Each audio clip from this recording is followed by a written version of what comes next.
তো আসসালামু আলাইকুম বন্ধুরা। তো বন্ধুরা, তো আমাদের সাথে এরকম ঘটে যাবে তো আমরা ভাবতেও পারি নাই।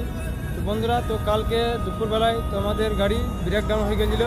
তো আমরা এখন প্রচুর কষ্টে আছি। তো বন্ধুরা, তো কি হয়েছিল তো তোমাদেরকে একটু দেখাই। তো বন্ধুরা, ওই যে আগে দেখতে পাচ্ছেন ব্যারিকেডগুলোর কাছে, ব্যারিকেডের মাঝে আমাদের গাড়িটা স্টার্ট বন্ধ হয়ে গেছিলো। তাই বন্ধুরা, কারণ আমাদের গাড়িটা হাওয়া নিয়ে নিয়েছিল, তো তার জন্য আমাদের গাড়িটা স্টার্ট বন্ধ হয়ে গেছিলো। তো আমরা অনেক পাম্প করলাম, এই যে দেখতে পাচ্ছেন গাইস, এই যে ফিল্টারটা, তো এখানে হাওয়া নিয়ে নিয়েছিল।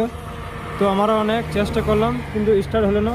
তো বন্ধুরা, তো তারপরে আমাদের ছিল, তো তারা ক্রেন ডেকে দিলে। তো ক্রেন এসে আমাদের গাড়িটাকে এইখানে কোনো রকমভাবে সাইড করা হয়েছে। তো বন্ধুরা, তো মিস্ত্রি এসেছিল, তো মিস্ত্রি দেখলে, তো মিস্ত্রি বললে যে এই পাম্পটা চেঞ্জ করতে হবে। তার জন্যে এই পাম্পটা আমার উস্তাদ আনতে গেছে 10 কিলোমিটার দূরে। তো বন্ধুরা, তো তোমরা সবাই দোয়া করবে যেন তাড়াতাড়ি আমাদের গাড়িটা স্টার্ট নিয়ে নেয়। তো আবার পরের ভিডিওতে দেখা হবে।